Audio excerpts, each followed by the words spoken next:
لا حول ولا قوة الا باللہ العلی العظیم۔ اعوذ باللہ من الشیطان الرجیم۔ بسم اللہ الرحمن الرحیم۔ الحمد للہ رب العالمین، والصلاة والسلام علی سید الانبیاء والمرسلین وآلہ الطیبین الطاہرین المعصومین۔ اما بعد، فقد قال اللہ تبارک و تعالی فی کتابہ المبین وہو اصدق الصادقین۔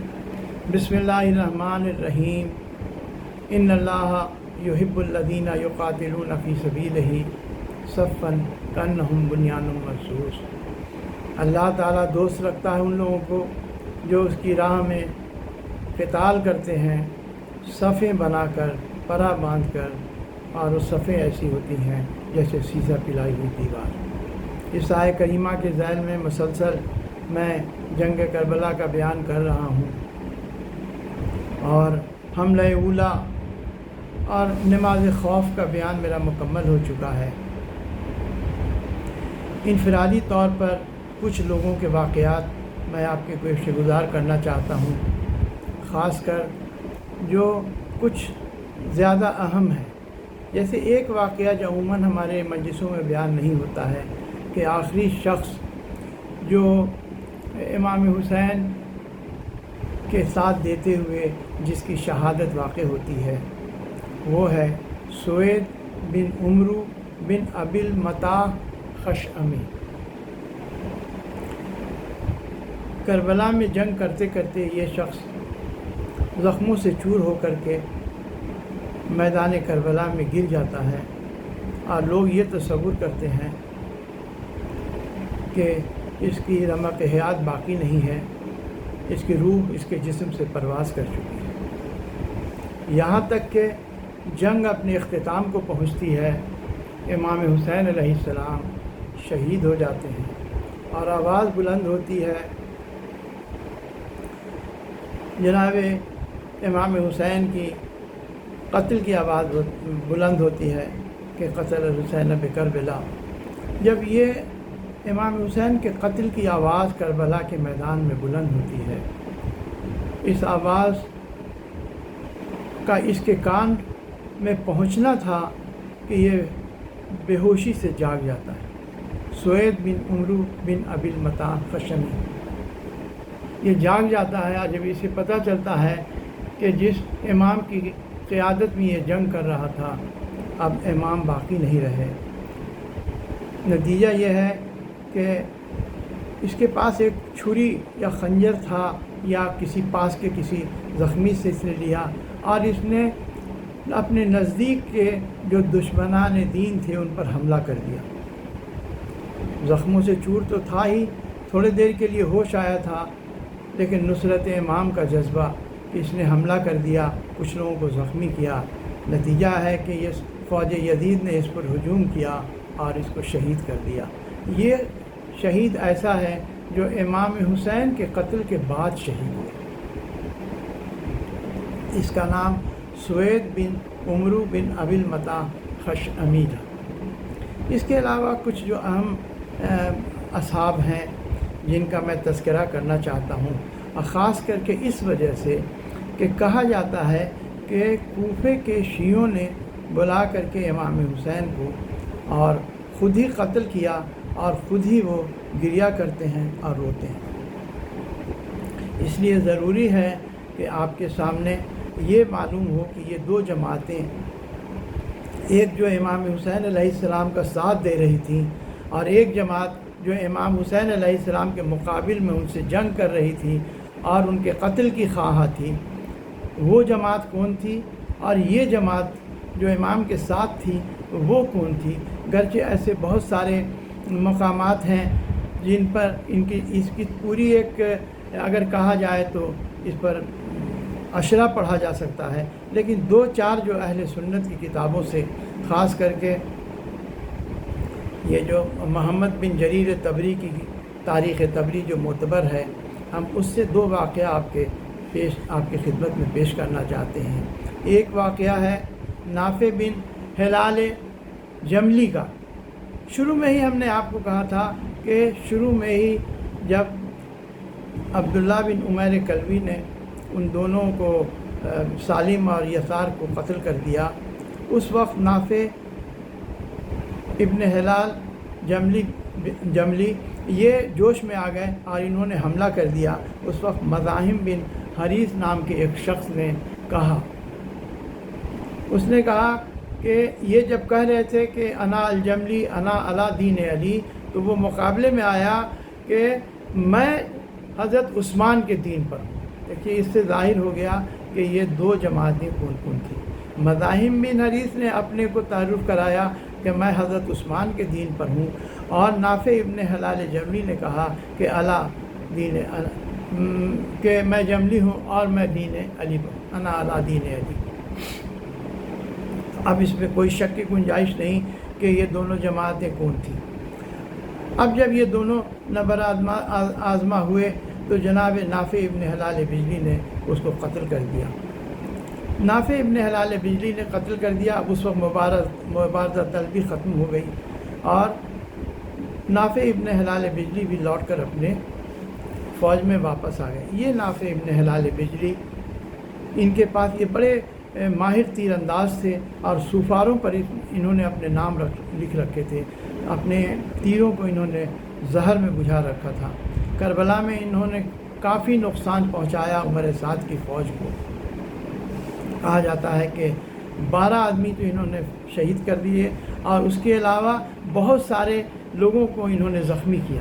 نتیجہ ہے کہ فوج یزید نے ہجوم کر کے ان کو چاروں طرف سے گھیر لیا اور کافی ان کو زود و کوب کیا، کافی ان کو مارا، جس کے نتیجے میں ان کے دونوں بازو شکستہ ہو گئے۔ جب دونوں بازو شکستہ ہو گئے تو یزید کی فوج، اس وقت شمر کا ہی وہ دستہ ساتھ میں تھا، تو شمر کے دستے نے ان کو پکڑ کر کے لے جا کر کے عمر سعد کے سامنے پیش کیا اور کہا کہ اس نے بہت زیادہ نقصان پہنچایا ہمارے فوج کو۔ اس وقت نافع بن ہلال بجلی سے عمر سعد کہتا ہے کہ اے نافع، تم نے اپنے نفس پر یہ کیسا ظلم کیا ہے؟ جس پر جناب نافع جواب دیتے ہیں کہ میں نے ظلم کیا ہے یا میں نے حق کا ساتھ دیا ہے، یہ تو میرا ضمیر زیادہ جانتا ہے۔ ویسے مجھے خوشی ہے کہ میں نے تمہارے 12 آدمی مار دیے اور بہتوں کو میں نے زخمی کیا ہے، اس طرح سے میں نے حق کا ساتھ دیا ہے۔ اس وقت شمر کہتا ہے کہ یہ شخص نے اتنا نقصان پہنچایا کہ یہ زندہ رہنے کے قابل نہیں ہے، اس کو قتل کر دینا چاہیے۔ عمر سعد نے کہا کہ تم ہی اس کو قید کر کے لائے ہو، کہ تمہارے اختیار میں ہے۔ نتیجہ ہے کہ شمر ان کے قتل پر آمادہ ہوتا ہے۔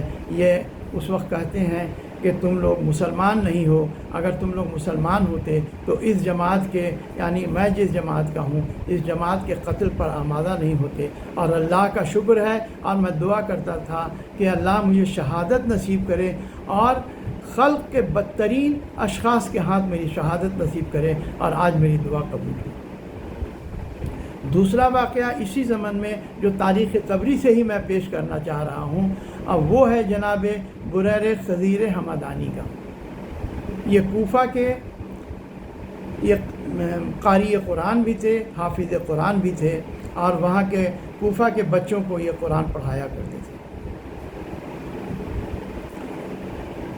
اس وقت یہ کوفہ میں ایک جانی پہچانی شخصیت تھی، اس لیے جو کوفہ کی فوج تھی وہ ان کو اچھی طرح جانتی تھی۔ فوج یزید میں ایک شخص تھا جو کبھی ان کا ہو سکتا ہے شناسہ رہا ہو، وہ ان کو پکار کر کہتا ہے، اس کا نام ہے یزید بن معقل۔ یہ تاریخ طبری کا واقعہ ہے، اس میں کچھ ہو سکتے ہیں الفاظ میرے ہوں، لیکن جو واقعہ ہے وہ یہی ہے۔ تو یزید بن معقل ان کو پکار کر کہتا ہے کہ اے بریر، یہ تم نے اپنے نفس پر کیا ظلم کیا ہے اور تم حق کے ساتھ نہیں ہو؟ جنہوں نے کہا کہ نہیں، میں حق کے ساتھ ہی ہوں۔ تو انہوں نے کہا کہ تم کو یاد ہے کہ ایک وقت تھا کہ جب ہم اور تم بنی لوزان سے پیدل چلتے ہوئے گزر رہے تھے، اس وقت تم نے کہا تھا کہ میرا عقیدہ یہ ہے کہ حضرت عثمان حق پر نہیں ہے، اور معاویہ بن ابی سفیان یہ ایک گمراہ شخص ہے، لوگوں کو گمراہ کرتا ہے۔ جناب بریر خضیر حمدانی نے کہا کہ ہاں، میں بالکل صحیح کہہ رہا ہوں، یہی میرا عقیدہ ہے۔ جس پر یزید بن معقل نے کہا تم یہ بھی کہا کرتے تھے کہ علی حق پر ہیں اور علی کا ہی ساتھ دینا چاہیے۔ جناب بریر خضیر حمدانی نے کہا کہ ہاں یہی میرا عقیدہ ہے، جس پر یزید بن معقل کہتا ہے اگر تمہارا یہ عقیدہ ہے تو میں اپنا عقیدہ ظاہر کر دوں کہ میں عثمانی المسلک ہوں، اور ہم دونوں میں کون حق پر ہے اس کے لیے کیا تم میرے سے یہ مباہلہ کرنا چاہتے ہو؟ جناب بریر خضیر حمدانی نے کہا کہ ہاں مباہلہ کرنے کے لیے میں تیار ہوں۔ ہم لوگوں کو اللہ کو حاضر ناظر جان کر کے ہم لوگ دعا کریں کہ یا اللہ جو ہم میں حق پر ہو وہ اس کو قائم رکھے، اور جو حق پر ہو اس کے ہاتھ سے جو باطل پر ہو اس کو شہید کرا دے۔ جناب بریر خضیر حمدانی اس کے لیے تیار ہو جاتے ہیں، دونوں آمنے سامنے آتے ہیں اور دونوں کی فوجیں دونوں کو دیکھ رہی ہیں کہ دیکھیں اس کا نتیجہ کیا برآمد ہوتا ہے، تاکہ حق و باطل آشکار ہو جائے۔ یزید بن معقل جناب بریر خضیر حمدانی پر تلوار کا وار کرتا ہے۔ یہ یزید بن معقل یہ کافی بلند قامت شخص تھا۔ جب جناب بریر خضیر حمدانی پر یہ وار کرتا ہے تو بریر خضیر حمدانی پر یہ وار جو ہے وہ جو پڑتا تو ہے لیکن بہت چھچلتا ہوا پڑتا ہے، ان کو زیادہ نقصان اس سے نہیں ہوتا ہے۔ اس کے بعد جب جناب بریر خضیر حمدانی پوری قوت سے اپنی تلوار کا وار کرتے ہیں تو وہ تلوار ان کی یزید بن معقل کے کاسے سر میں اندر تک چلی جاتی ہے، اور یزید بن معقل زمین پر ایک زور آواز کے ساتھ جو گرتا ہے، ایک دھماکے کے ساتھ گرتا ہے، اس کی موت واقع ہو جاتی ہے۔ جناب بریر جب اس کے کاسے سر سے تلوار نکالنے کی کوشش کر رہے ہیں، اس وقت ایک شخص تھا جس کا نام تھا رضی بن منقش۔ یہ جناب بریر پر حملہ کر دیتا ہے۔ جناب بریر تلوار بمشکل تمام نکال کے اس سے بھڑ جاتے ہیں اور دونوں میں کشتی جیسی شروع ہو جاتی ہے۔ نتیجہ یہ ہے کہ یہ کمزور دل کا شخص تھا، اس نے اپنے دوستوں کو پکارنا شروع کر دیا۔ اس وقت ایک ملعون جس کا نام تھا کعب بن جابر بن عمرو ازدی، بنی اس قبیلے کا تھا، جس کا نام تھا کعب بن جابر بن عمرو ازدی، اس نے جناب بریر خضیر حمدانی کے پشت سے اپنا نیزہ مارا۔ نتیجہ ہے کہ یہ نیزہ ان کی پشت پار کر چلا گیا اور جناب بریر خضیر حمدانی وہاں پر ان کی شہادت واقع ہو گئی۔ اس کعب بن جابر کی بہن نوار بن جابر نے بعد میں اس کو کہا بھی کہ تم نے ایک قاری قرآن کو قتل کیا ہے اور جناب فاطمہ کے فرزند کو قتل کیا ہے، تم سے ہم اب کوئی تعلق نہیں رکھیں گے۔ تو بات کی باتیں ہیں، لیکن اس کے کچھ اشعار ملتے ہیں جس کو تاریخ طبری نے بھی نقل کیا ہے۔ کعب بن جابر بن عمرو ازدی کے جو اشعار ہیں اس میں کہتا ہے کہ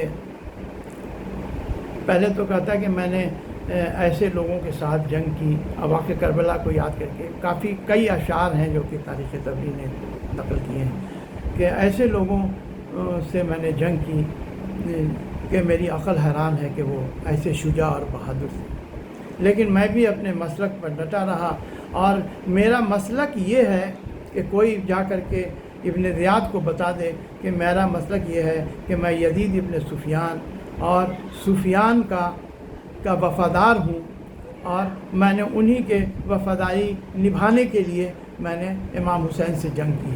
یہ دو واقعات ایسے ہیں جو کہ ہمارے اہل سنت کی معتبر کتابوں میں ہیں، جو یہ ظاہر کرتے ہیں کہ کیا واقعی شیعوں نے ان کو بلا کر کے قتل کیا، یا کہ ان کے مقابلے میں جو دوسری جماعت تھی وہ عثمانی المسلک تھی اور وہ بنی امیہ کی حامی تھی، اور یزید ابن سفیان اور معاویہ ابن سفیان کی جماعت تھی۔ ان دو واقعات کے بعد میں ایک اور واقعہ آپ کے سامنے پیش کرنا چاہتا ہوں، جس میں دو بچے جو کہ ہمدان کے دو جوان کہا جائے، نوجوان دو ہمدان کے، جن کا نام تاریخوں میں سیف بن حارث اور مالک بن عبد لکھا ہے۔ یہ دونوں چچیرے بھائی تھے، دادا کا نام سری لکھا، یعنی سیف بن حارث بن سری اور مالک بن عبد بن سری۔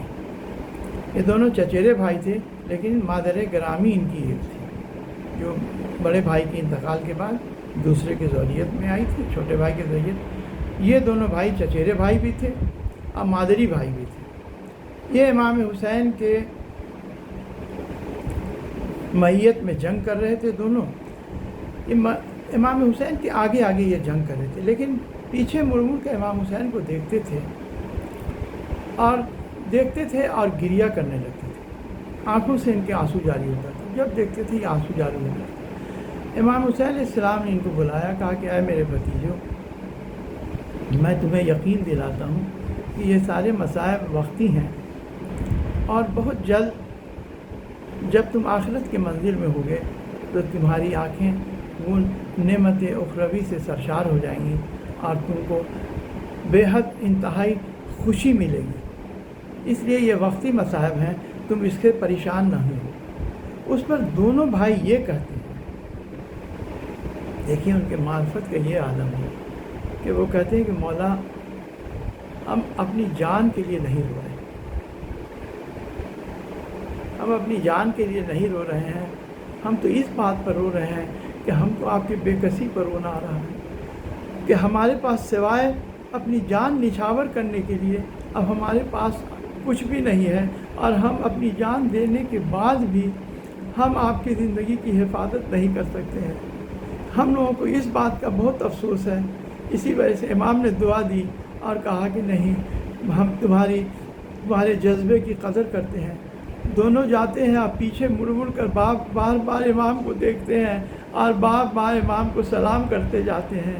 آخر دونوں لڑتے ہوئے مرتبہ شہادت پر فائز ہوئے۔ وَسَيَعْلَمُ الَّذِينَ ظَلَمُوا أَيُّ مُنقَلَبٍ يَنقَلِبُونَ إِنَّا لِلَّهِ وَإِنَّا